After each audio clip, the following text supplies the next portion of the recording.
So welcome to Location is the New Local. I'm Mike Boland. I'm an analyst with BI Kelsey, and I've been very excited for this session. We have Ellie Portnoy, who is founder and CEO of Sense 360.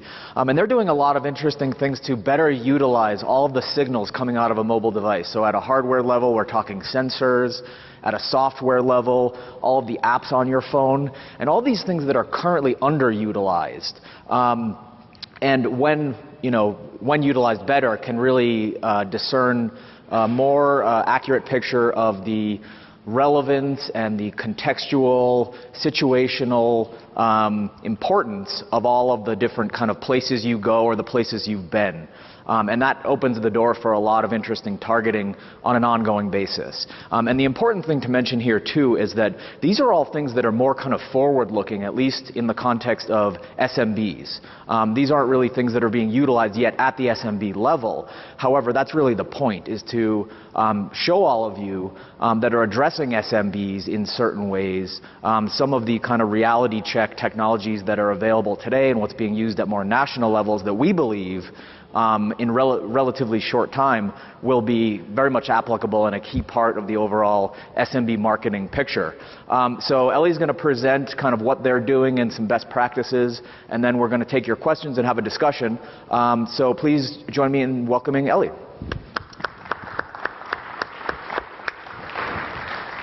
Thank you. It's really great to be here. And what I thought we'd do today is talk a little bit about the future of location. I want to talk about all of the things that are happening around location, some of the opportunities that are starting to emerge because of these changes, and then talk about some of the implications and things to consider. And so I've basically broken out this conversation into 4 parts: the history of location, the changing landscape, what's happening, how it's changing, the implications, and then things to consider.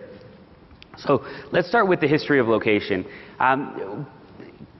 Mobile location pretty much started in 2008 with the release of the iPhone 3G. That was the first time a GPS chip was embedded in a widely commercially available phone. And it was an incredible, an incredible opportunity for so many different facets of folks working in mobile and SMB and advertising, because it created all sorts of different opportunities. But really, when the GPS was put in that phone, there wasn't a tremendous amount of enthusiasm. People didn't really understand what would be possible because the GPS was in the phone. And it took years to really understand and uncover all of the different opportunities. But this location and what was possible because of this GPS really all sort of centered around this concept of a geofence. And the geofence has 2 characteristics, and almost all of the uses have 2 things that make them, that define how location was used in mobile. The first is that it really only worked when you were using the app. So think about Foursquare. You go into Foursquare and you open up the app, and then you see a bunch of places nearby, and you can decide to check in. Or Yelp.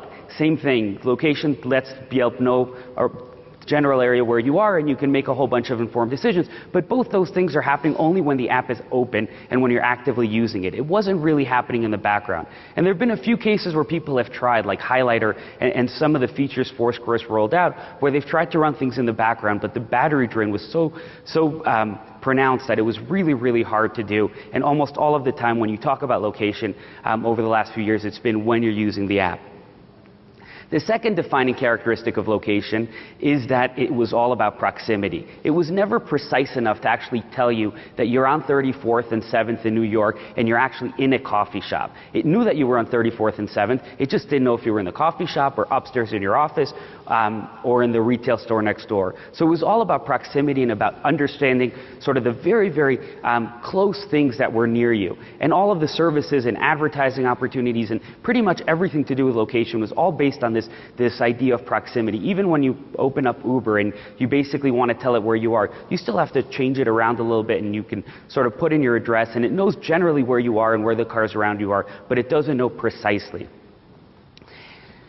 But even with these 2 characteristics, there were a tremendous amount of opportunities and a tremendous amount of consumer services that emerged that completely changed the way people use their phones and the services they could access through it. And so things like Uber and Foursquare and Yelp and YP and all these amazing, amazing services emerged because all of a sudden, for the first time really in human history, our computer knew generally where we were. And it also created all sorts of advertising opportunities where now advertisers could target you not just because they knew you were in a specific DMA, but because they actually knew at a much more granular level where you were. So they could do things like target you because you were a mile from Starbucks or because you were in an area with a high density of bars.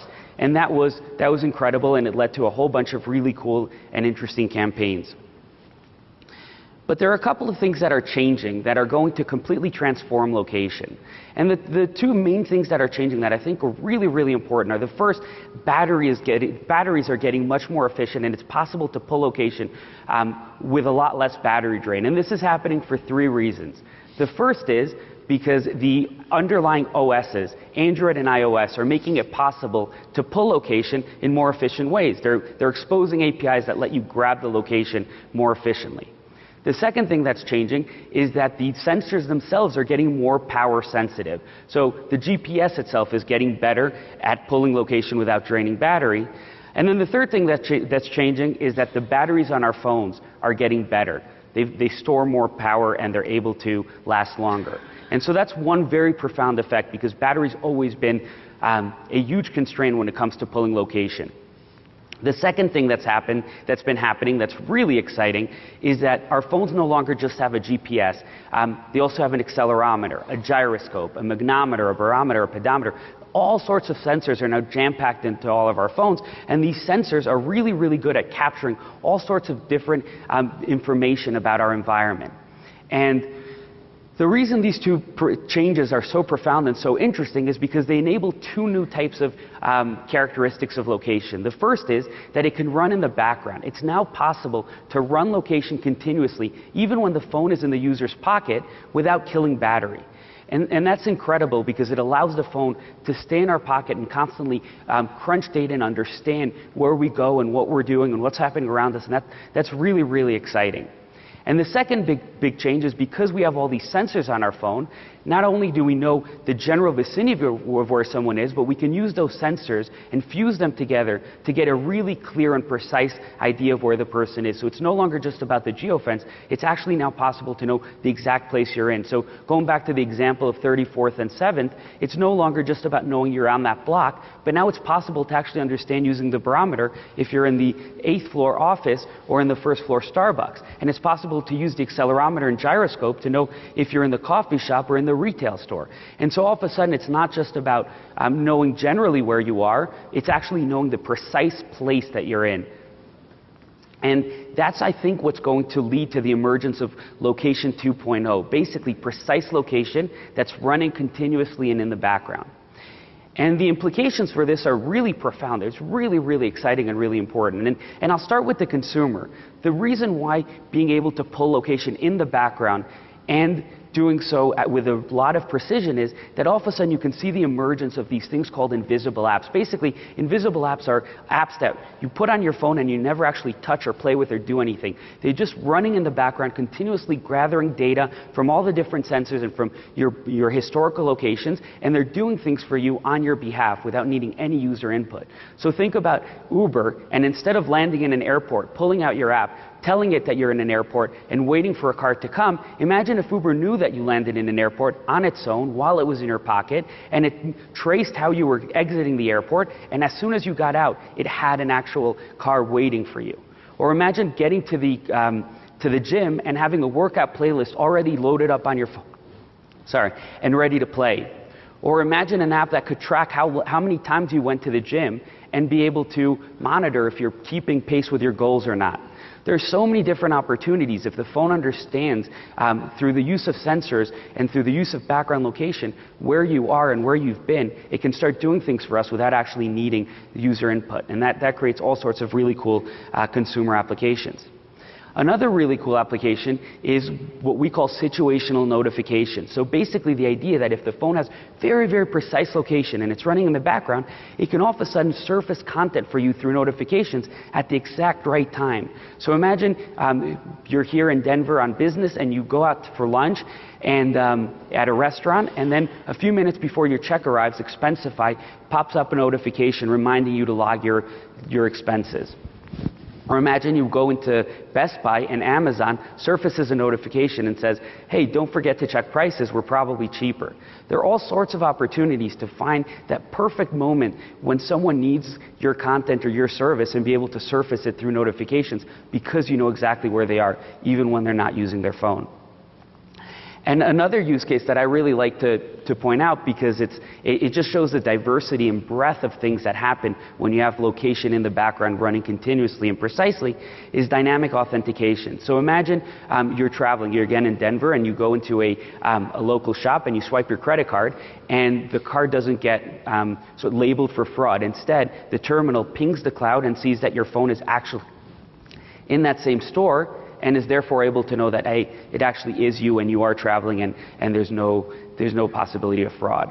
Or another one is when you log into your employer's app and there's sensitive information, instead of having a two-factor authentication and all sorts of hoops and hurdles to get into it, if your phone knows exactly where you are and where you've been, and it's able to dynamically change the authentication you need based on whether you're at home or in the office or traveling, or whether there are abnormalities, meaning all of a sudden it sees you in China, that could help prevent fraud and prevent people getting access to files that they didn't want. So just another way out there use case for having location always on in the background.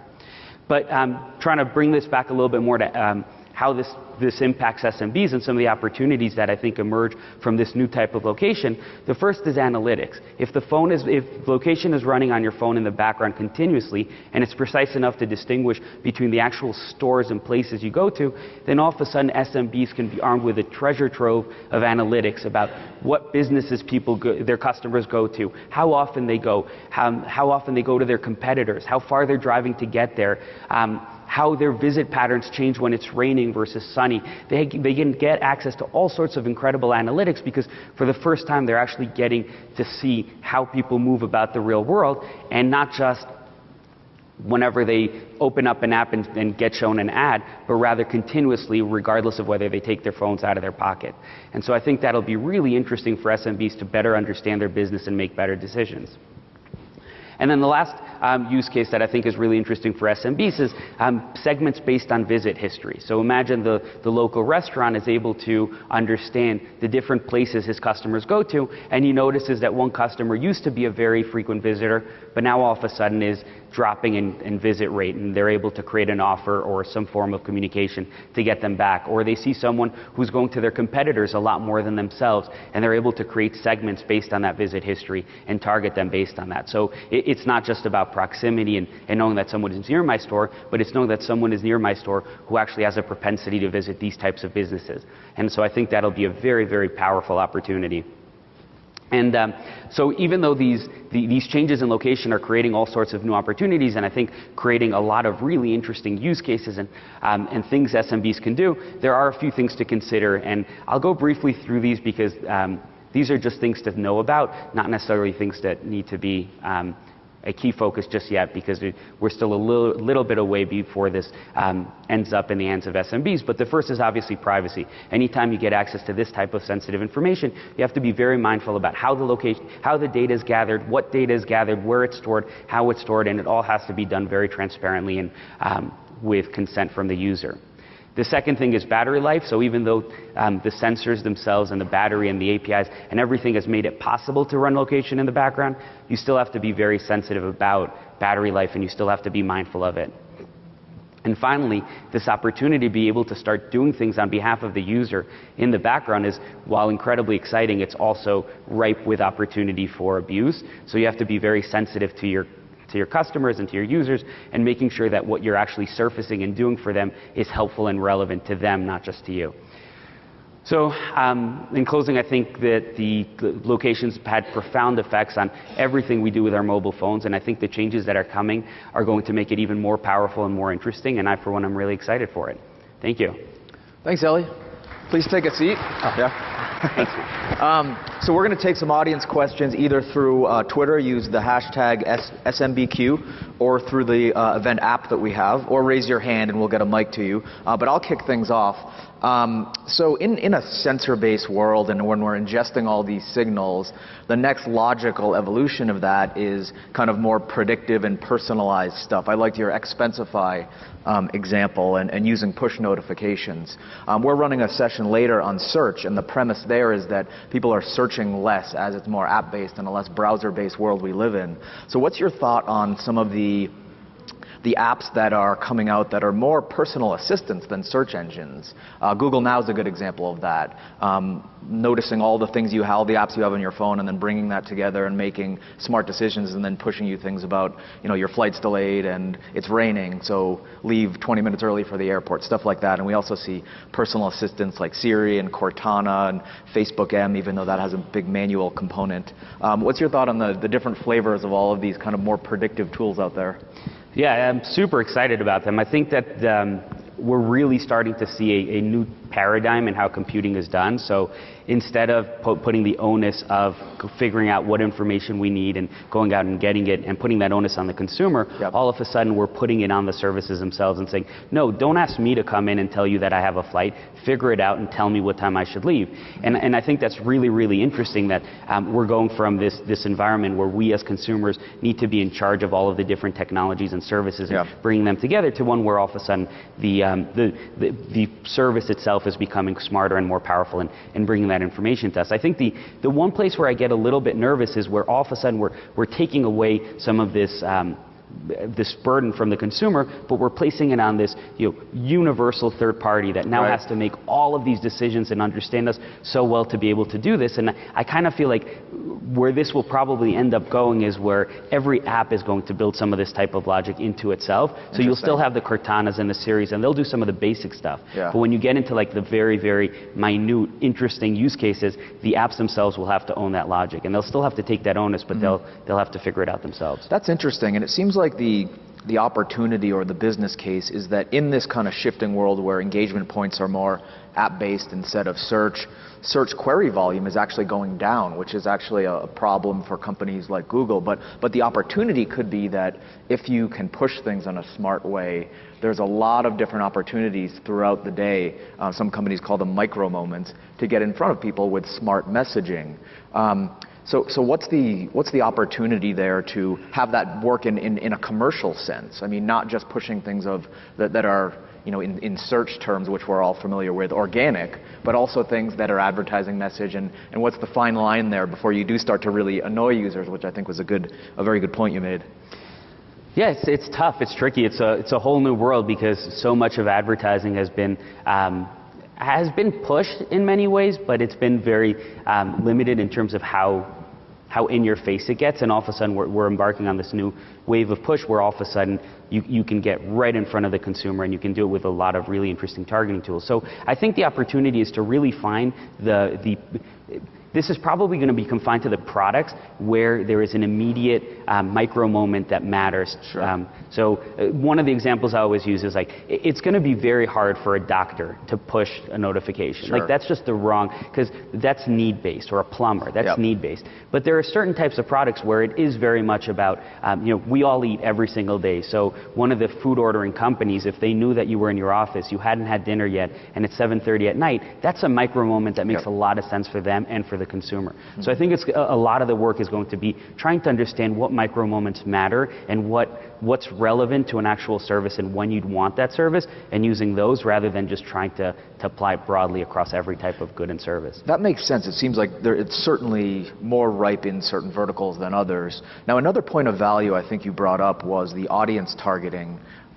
Where, not just where I am right now, but what were the last 10 places I was, and what does that say about me as a consumer and a consumer profile? And from a small business perspective, that's interesting because that gets to a big theme of this conference, which is that the local opportunity isn't just about advertising and marketing, but serving small businesses at operational levels. So I liked your example too, where a business could be able to tell what was the last time someone came in. Is that an opportunity to reach out to them? So it almost gets into like a CRM function in addition to marketing. So what's really the opportunity there, and to what businesses do you think that applies most? Yeah, no, I think it's fascinating. I think it does change things pretty dramatically because when location really first came out, the reason SMBs used it was because, or location-based mobile targeting, the reason SMBs used it was because all of a sudden it limited the radius of where ads were shown, and so it eliminated a lot of wasted impressions. There you go. Yeah, that was all it is, because no one can really claim that being 2 miles from a Starbucks means that there's intent to buy a Starbucks. Right. All it means is that there's a lot of studies out there that show that people are only willing to drive X number of miles for different types of businesses, so it made sure you weren't showing ads to people outside of that radius. Yes. But by getting like historical visits, what that does is all of a sudden it does get you to a closer place to intent. Mm-hmm. So now all of a sudden you can start finding the people that are more likely to actually buy your service, and you can start finding the people who have shown a propensity to have an interest. And so all of a sudden when you can eliminate wasted impressions through sort of geofencing and add intent because you know that type of person they're at, that becomes really, really interesting and compelling. Absolutely. And keeping customers is a major small business priority in addition to customer acquisition that we're learning more and more. I believe there's an audience question. Go ahead, Abid. Yep, there's actually 2 questions. I'll start with the first one. Do these advances, do these advances begin to make the use of beacons obsolete?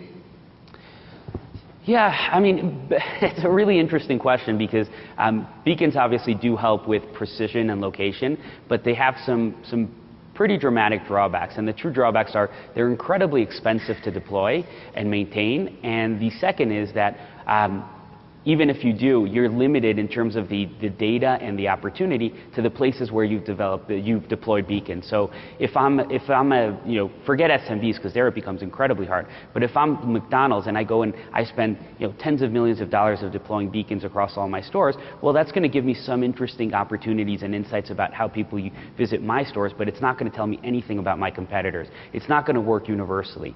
And so I think for those reasons, being able to actually detect precise location using the actual sensors on the phone is much more powerful, because then it becomes universal, it becomes cheaper, it works out of the box, and it gives you a lot more than you can get just from beacons. That said, I think the place for beacons is more around indoor location, and it's around more specific use cases. So things like there's a restaurant right by our office in LA where when you go out and you order food, they basically give you a beacon, and you go to your table and you just sit down, and they use the beacon to know where you're sitting so they can bring you your food. Things like that I think make a lot of sense, and beacons are going to be great for, but this idea that they're going to serve as sort of like a universal network where you're going to be able to know exactly where someone is, I think there are probably better ways to do that. And before you ask the second question, I'll add that there are a few additional barriers to beacons at the user level that people often don't talk about when talking about the opportunity, which is, you have to have a specific app installed, you have to have push notifications enabled or opted in on that app to receive the message, and you have to have Bluetooth turned on. So when you add up all of those requirements, the people within any given store that are eligible to receive a message, whittles down to single digits. And that's at the big box level. When we're talking about SMBs and expensive hardware deployments within the store, I feel like when all of those things finally get figured out, there'll be another technology to leapfrog at that point. I mean, and I think that the positive aspects of beacons in using it in that kind of, I don't want to say narrow, but more specific use case, I think do have a lot of promise. But I think beacons right now are probably one of the most overrated technologies out there in terms of the amount of ink they get in the tech press. Go ahead, Abid. There we go. What are your thoughts on the timeline of Location 2.0 taking place in an everyday world for a consumer? Yeah, so it's probably not that far away. You're starting to see it a little bit. So Foursquare's probably been at the forefront of it, where they've tried to do a lot of stuff in the background. And you're starting to see other apps like Dark Sky, which is a weather app that constantly monitors your location and then tells you if it's going to rain where you're at. And there are a bunch of gym apps that track to see if you've actually been to the gym. We built a little app called Leaving Work, which what it does is it tells your boss when you leave? Well, no, it tells your spouse when you've left. So this is an app that I built. That is your boss. Yeah, well, that is true. But my wife was always asking me, like, just text me when you leave work so that we can so that we know when to expect you and if you're going to be home for dinner or not. And I kept forgetting. So this app basically just figures out when I leave the office and automatically text her. So I think we're starting to see the beginnings of it. I think we're probably 6 to 12 months before we start seeing it in everyday apps, and we're probably 2 years away before it becomes a very, very mainstream part of how we interact with our mobile devices. So let's discuss push notifications. That's kind of a sticky topic, and there's so much opportunity there with the right messaging, but also to your final slide, there's also the slippery slope of annoying people pretty quickly. And I'm wondering if you have any kind of tactical advice of what makes a good push strategy or not, and that probably depends on so many situational variables and the type of product and everything. And then also, you've written before about wearables. In a wearable-based world, the push notification propensity to annoy someone is even greater because it's on the sacred territory of your wrist, as opposed to the phone you can ignore in your pocket. So talk about push. Yeah, no, it's actually amazing that Apple created a mechanism by which any app can surface and ping your phone at any random time. And the fact that now they've taken that and they've put it on your wrist is incredible to me. And it actually blows my mind that Apple hasn't yet launched a spam filter for notifications, especially given how important the watch is to them. But I think that's in the question is the answer, because you are doing something that's incredibly intimate, and so if you're going to do it, you have to really find the moment in time when it's relevant. And so in many ways, I find that consumers hate notifications today because so many of them are sent without any sensitivity to the time, the location, the place. I know that on my phone I have a whole bunch of princess apps that my daughter uses, right. Or that's what I tell people. And they always send me notifications in the middle of the day when I'm in the office, and that's very irrelevant and annoying. I think the point is that by using situational context, you can send much better notifications, and that will help. But it really is about making sure that you're finding the moments that matter to people, and it's not just another targeting layer, but it's an actual mechanism by which to find the moments where they care about your service. Yeah. And it's surprising that Apple too, and being a company that is usually has so much control, has allowed that amount of freedom for app developers and hasn't allowed more controls of the user to say, don't bother me during these hours of the day, or at least more granularity in the opt-in rather than just having it be rather binary, like yes or no. Yeah, I'm really utterly shocked. It was actually really amazing to me to read all the reviews about the Apple Watch, and aside from battery, the #1 complaint was I'm getting pinged on my wrist all day long. So yeah, they should have more granularity of control, I would think. Now speaking of Apple, the most recent round of hardware updates a few weeks ago, anything in terms of the innards, sensors, things like that, because that's the world you live in, that you're particularly excited about or have implications for local marketing? The M7 chip, stuff like that I think has a lot of motion sensing. So I always use the example of contextual relevance, not just where you are, but am I driving by a store at 60 miles an hour or am I walking by? Because that has a lot of implication for the right messaging. Yeah, it's amazing how every release of the iPhone has a bunch of new sensors and a bunch of new things you can do with those sensors. My favorite actually was the iPhone 6, which came with a barometer. Right.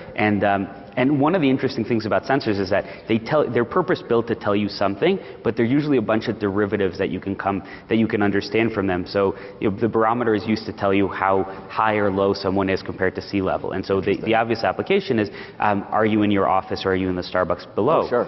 But there are a bunch of other things you can do with it because it's so precise that when someone is driving, you can actually notice that they're driving because the roads are so uneven, and so you can actually sense that, and so you can actually start using it to figure out if someone's driving, how well they're driving, how fast they're going. There's just a lot of things that barometer helps you understand. So now all of a sudden you have full understanding of rotation through the accelerometer and gyroscope. You have location. You have barometer, which is height. Your phone pretty much has almost all of the senses that a human does, and it can tell where you are, what you're doing, and what's happening around you. And so it's super exciting to me. What do you think among all of the sensors or among all the signals of a mobile device are the most underutilized, and especially the ones more applicable to the small business world that could make it there someday? Yeah, I mean, I think pretty much every sensor other than location is underutilized. I mean, how many, maybe gyroscope and accelerometer, because a lot of games use them to understand like if you're driving or whatnot. Sure. But how many apps do you know that use the pedometer or a magnometer or an ambient light? And they're all available and they all have APIs. So it's actually amazing to me that we have this opportunity to harness so much hardware. One of the things I always say is like our phones are getting so smart, but our apps aren't. Yeah. And it's so I think they're all opportunities. Sure. And speaking of apps not getting smart, I think it's interesting too when you mentioned background apps, and I'm surprised that there's not more of that. And I believe it's probably because of a vanity factor and just kind of the way that brands or app developers think in wanting to be on your home screen, and just the way of thinking almost like a website where you have to have that URL and have it on your business card, as opposed to just being a valued function in the background. Do you see that changing, and is that really more of just kind of an acclimation to the way things are done now and what phones are capable of, as opposed to that old way of thinking and really more of just kind of a marketing tool? Yeah, I think it is. I think it takes time. I think it's hard because the way we've always thought about computing is I will build a service and the user will go to it and they'll tell me what they want and I'll go give it to them, and all of a sudden we're kind of turning it all on its head, and that takes time. But I mean, there's so many examples. Like 7-Eleven has a loyalty app, and the way it works is you go into 7-Eleven, you pull out the app, you come up with the loyalty piece, and you have it scanned, and then after 7 times you get a free Slurpee, which is cool, but why? Why can't it just live in the background and know that I went to 7-Eleven and just ping me on my 7th time and give me the Slurpee? So I think it'll take time, and I think people just have to get used to this new type of computing environment. But I think we'll see some cool things happen. Absolutely. Are there any other audience questions? If not, I will actually give you, we're about out of time, I'll give you the final word. Any parting advice, anything tactical, especially with respect to all of these technologies and their applicability to SMBs, and what all these folks should be thinking of as people that are channels and touch points with SMBs and serving them in different ways and addressing them and their needs? Yeah, I mean, so I empathize because the world is changing so quickly, and it's so hard to keep up with everything that's going on. I think the evolution of location has had some pretty interesting and important effects on SMBs, and I think helping them continue to understand why it matters and how things are going to change is going to be really important. And so, you know, it's an exciting time out there. Well, great. That was a great illuminating look into the future. Please join me in thanking Ellie.